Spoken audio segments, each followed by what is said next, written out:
The European Union could sever police and judicial ties in a post-Brexit spat over human rights. Brussels has warned that future links over criminal matters rely on a lot of trust and confidence between both parties.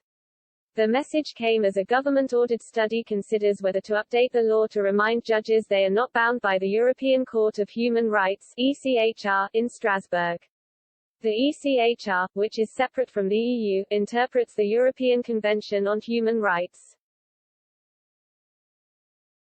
Boris Johnson agreed to abide by European human rights rules in the Brexit trade deal so Britain can maintain close cross-border crime-fighting links with the bloc. But any decision by Downing Street to denounce its membership of the ECHR could lead to the EU reviewing those law enforcement and judicial ties, sources have claimed. The ECHR is enshrined in British law by the Human Rights Act but has become increasingly unpopular with many conservatives. It is often used by people fighting legal deportation, and critics claim the Strasbourg-based Human Rights Court has often gone beyond its remit. British judges are expected to be freed from the grip of European human rights rulings under the review being carried out by ministers.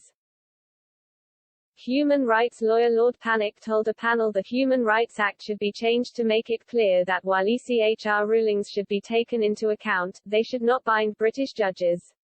Under the Trade and Cooperation Agreement, there is a guillotine clause that allows either side to terminate the crime-fighting pact if the other is deemed to have denounced the European Convention on Human Rights. A European Commission source said, denouncement would mean repealing the Human Rights Act or doing something to render the ECHR ineffective, but a spokesman for the EU's Brussels-based executive refused to comment on reports of the study. He added, the Trade and Cooperation Agreement provides for very close relations with the UK in the area of law enforcement and judicial cooperation in criminal matters. And, of course, if you have a close relationship in this area it's going to have to require a lot of trust and confidence between both parties.